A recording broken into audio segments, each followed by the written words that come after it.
Naik haji di zaman sekarang butuh waktu sekitar 40 hari.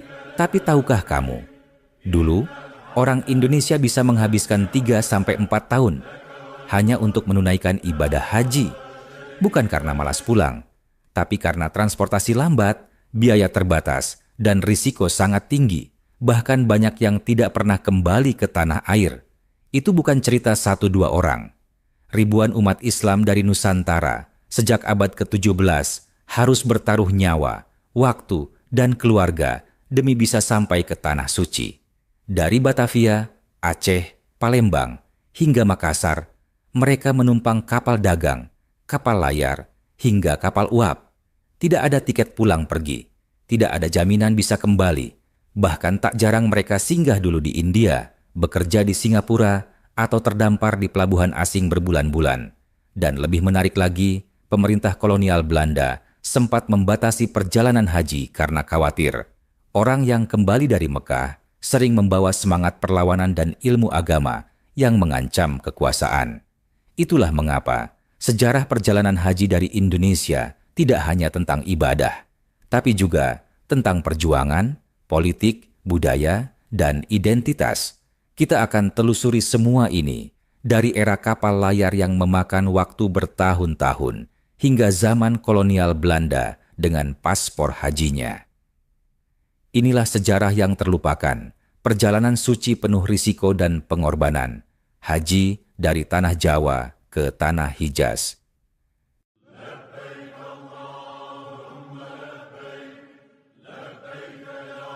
Sebelum ada mesin, semua bergantung pada layar dan angin. Orang Indonesia yang ingin naik haji di abad ke-17 hingga awal abad ke-19 harus menumpang kapal layar. Tidak ada jadwal tetap, tidak ada tiket resmi. Hanya ada pelaut, dagang, dan ombak. Mereka berangkat dari pelabuhan-pelabuhan besar, Banten, Surabaya, Makassar, dan Batavia. Tujuannya satu, menuju Jeddah, lalu ke Mekah. Tapi tidak ada rute langsung, tidak ada jalur cepat. Perjalanan bisa dimulai dari Nusantara ke Aceh, lalu singgah ke India, seperti Surat atau Bombay. Dari sana, mereka bisa melanjutkan ke Aden, lalu menyeberang ke Jeddah. Sekali jalan, bisa memakan waktu 5-6 bulan. Itu pun kalau cuaca bersahabat. Jika tidak ada kapal ke Mekah, mereka harus menetap sementara, bekerja di pelabuhan. Menjadi buruh, menunggu. Ada yang menunggu 6 bulan, ada yang menunggu 2 tahun. Karena itu, total waktu pergi pulang bisa memakan waktu hingga 4 tahun. Belum termasuk waktu menetap di Mekah untuk belajar atau berdagang. Naik haji saat itu bukan hanya ibadah, tapi juga transformasi hidup. Banyak yang pulang dengan ilmu, gelar haji, dan pandangan baru tentang dunia Islam. Banyak juga yang tidak pernah pulang. Beberapa wafat di tengah laut, beberapa meninggal di tanah suci, beberapa menetap dan menikah di Hijaz. Perjalanan ini bukan untuk orang lemah. Mereka meninggalkan kampung halaman tanpa jaminan bisa kembali. Anak ditinggalkan, ladang ditinggalkan, segalanya dikorbankan demi satu ibadah. Belum lagi tantangan laut, badai, kelaparan, penyakit, bajak laut yang mengincar kapal kecil yang mengangkut para jamaah dan barang dagangan. Tapi semua itu dijalani karena satu tekad, menunaikan rukun Islam kelima. Saat itu, naik haji tidak dikenal sebagai paket perjalanan. Tidak ada koper roda 4, tidak ada catering, tidak ada hotel. Yang ada hanya semangat, iman, dan kesabaran yang tidak bisa dibeli. Bahkan, sebagian jamaah dari pulau-pulau kecil seperti Buton, Bima, atau Tidore menumpang kapal dagang orang Bugis atau Mandar. Mereka berlayar sambil berdagang kecil-kecilan, membawa rempah, kain tenun, atau hasil bumi untuk dijual dan ditukar bekal di pelabuhan transit. Dan di setiap pelabuhan, cerita mereka bertambah tentang kebijakan pelabuhan asing, tentang ulama yang mereka temui, tentang dunia Islam yang lebih besar dari yang mereka bayangkan. Perjalanan haji menjadi pintu pertama untuk memahami bahwa mereka adalah bagian dari umat yang lebih besar, bahwa Islam bukan hanya milik kampung mereka, tapi milik dunia. Itulah mengapa banyak yang pulang dengan perubahan besar dalam pandangan hidup. Mereka membawa ilmu, semangat dakwah, bahkan sistem pendidikan yang mereka pelajari di Hijaz. Dan dari merekalah kelak lahir jaringan ulama Nusantara yang menjadi penghubung antara Indonesia dan dunia Islam. Perjalanan haji dari era ini bukan hanya ibadah, tapi fondasi sejarah, jejak spiritual yang membentuk wajah Islam Indonesia hari ini. Pada pertengahan abad ke-19, satu hal besar mengubah perjalanan haji orang Indonesia. Kapal uap Ida. Kapal ini lebih cepat, lebih stabil, dan tidak tergantung angin. Jarak dari Hindia Belanda ke Jeddah bisa ditempuh dalam waktu 40 hari sekali jalan. Tapi jangan buru-buru mengira semuanya jadi mudah. Karena pada masa yang sama, politik kolonial tak ikut bermain. Pemerintah Belanda mulai mencemaskan satu hal. Orang-orang yang pergi haji, pulang-pulang sering membawa semangat perlawanan. Ya, sejak haji menjadi lebih terjangkau dan cepat, jumlah jamaah dari Nusantara meningkat pesat. Dari ribuan menjadi puluhan ribu. Dan sebagian dari mereka pulang dengan ilmu agama, jaringan internasional, dan semangat anti-kolonial. Itu membuat Belanda ketar-ketir. Dan mulai tahun 1859, mereka mengeluarkan kebijakan baru. Setiap orang yang hendak naik haji harus memiliki paspor resmi dari pemerintah kolonial. Bukan sembarang izin, paspor haji ini diberikan hanya kepada orang yang dianggap tidak berbahaya secara politik. Bagi ulama yang kritis, guru agama yang berpengaruh, atau aktivis yang aktif, izin itu seringkali ditolak. Ini bukan sekadar pengurusan dokumen, ini bentuk kontrol spiritual. Belanda ingin memastikan bahwa Islam tetap menjadi agama pribadi, bukan kekuatan sosial atau politik. Di sisi lain, para jamaah tetap berjuang. Ada yang mengajukan izin berulang kali. Ada yang menyamar jadi pedagang atau pelaut demi bisa berangkat. Ada pula yang berangkat tanpa izin dan menghindari rute resmi. Mereka berlayar lewat jalur rahasia atau naik kapal dagang asing dari pelabuhan kecil.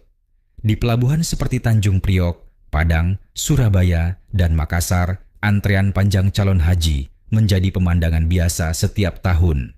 Mereka membawa karung, bekal kering, dan mimpi suci, tapi juga menyimpan keresahan.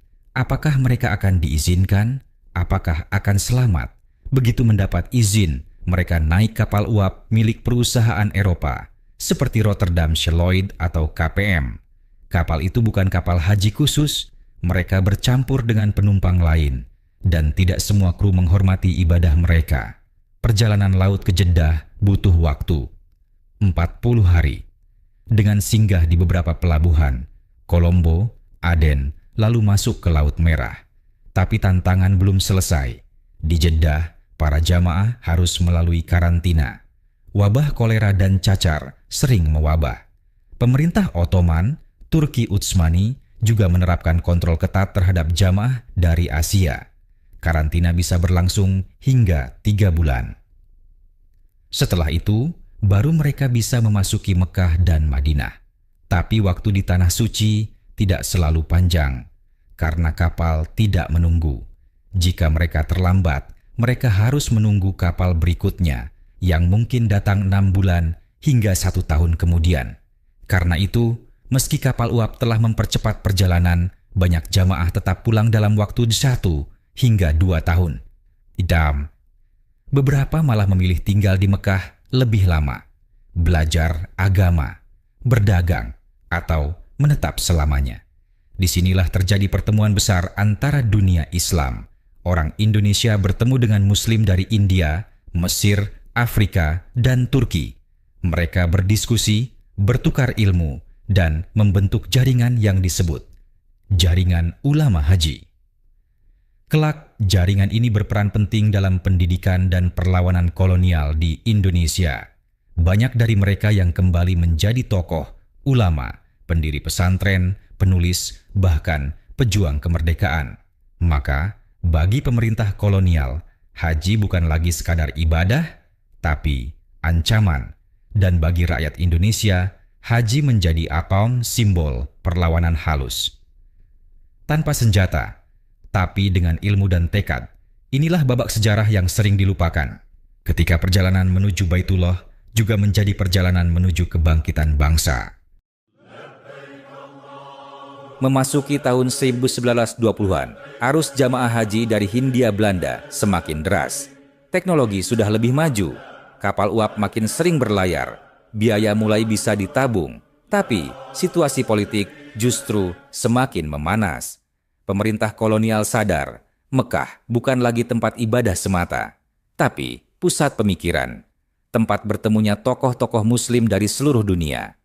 Di sana, orang Indonesia bertemu dengan nasionalis dari India, Syam, dan Mesir. Mereka membaca koran berbahasa Arab. Mereka mengenal ide pan-Islamisme. Dan yang paling penting, mereka mulai memahami bahwa kolonialisme adalah musuh bersama umat. Di tahun-tahun ini, banyak jamaah haji tidak langsung pulang setelah berhaji. Ada yang tinggal selama 2-5 tahun, belajar di Mekah, menetap di perkampungan Nusantara, bahkan menikah dengan warga lokal. Karena itu, mulai muncul komunitas Jawa di Mekah. Orang Arab menyebut mereka Jawi. Ada kampung Jawi, masjid Jawi, bahkan tokoh-tokoh yang memasang papan nama dalam bahasa Melayu. Beberapa tokoh besar Indonesia pernah tinggal lama di sana. Mereka belajar dari ulama Timur Tengah, lalu pulang membawa ilmu dan tekad. Di antaranya Ahmad Dahlan, Hashim Asy'ari, Agus Salim, dan tokoh Sarekat Islam. Mereka bukan hanya menjadi haji secara spiritual, tapi juga agen perubahan sosial dan intelektual. Sementara itu, Belanda makin ketat. Mereka mengawasi semua alumni Mekah. Dijuluki haji berbahaya. Banyak dari mereka yang dipantau, dibatasi ceramahnya, bahkan diasingkan. Tapi api sudah menyala. Perjalanan haji telah membangkitkan kesadaran baru, bahwa Islam bukan agama pasif, bahwa umat bisa bangkit melalui ilmu dan persatuan. Ketika Jepang datang dan mengusir Belanda, situasi berubah. Pemerintah Jepang lebih longgar terhadap aktivitas keagamaan, tapi mereka juga punya agenda sendiri, menjadikan Islam sebagai alat propaganda anti-Barat. Namun umat Islam di Indonesia tetap berjalan di jalur mereka sendiri. Organisasi haji muncul di mana-mana. Buku panduan, pelatihan manasik, bahkan biro perjalanan lokal mulai bermunculan. Dan ketika Indonesia merdeka tahun 1945, perjalanan haji memasuki babak baru. Bukan lagi soal izin dari penjajah, tapi soal bagaimana negara melayani umatnya. Namun perjuangan belum selesai. Tahun-tahun awal, kemerdekaan masih kacau. Kapal haji masih harus disewa dari negara asing. Jamaah masih tidur di geladak. Banyak yang meninggal dalam perjalanan karena kelelahan atau wabah. Namun semua itu tetap dijalani. Karena bagi mereka, haji adalah puncak ibadah. Dan lebih dari itu, ia adalah pengingat tentang siapa diri mereka, dari mana mereka datang, dan untuk apa mereka hidup kini ketika kita bisa naik pesawat dalam 9 jam, menginap di hotel bintang 5, dan makan catering 3 kali sehari. Mungkin kita lupa betapa beratnya perjuangan mereka. Mereka yang dulu naik haji bukan karena mampu, tapi karena siap berkorban apapun demi bisa menghadap Ka'bah. Dan dari mereka, kita belajar satu hal, bahwa haji bukan hanya perjalanan keluar, tapi juga perjalanan ke dalam diri. Perjalanan yang dulu penuh bahaya dan air mata, kini menjadi kemudahan yang sering kita lupakan artinya. Inilah sejarah yang harus terus kita kenang. Bukan untuk sekadar bernostalgia, tapi agar kita tak pernah kehilangan rasa syukur atas jejak langkah mereka yang dulu menapak pasir-pasir Hijaz dengan niat tulus dan hati yang berserah penuh. Bagaimana pendapat kalian? Tulis di kolom komentar.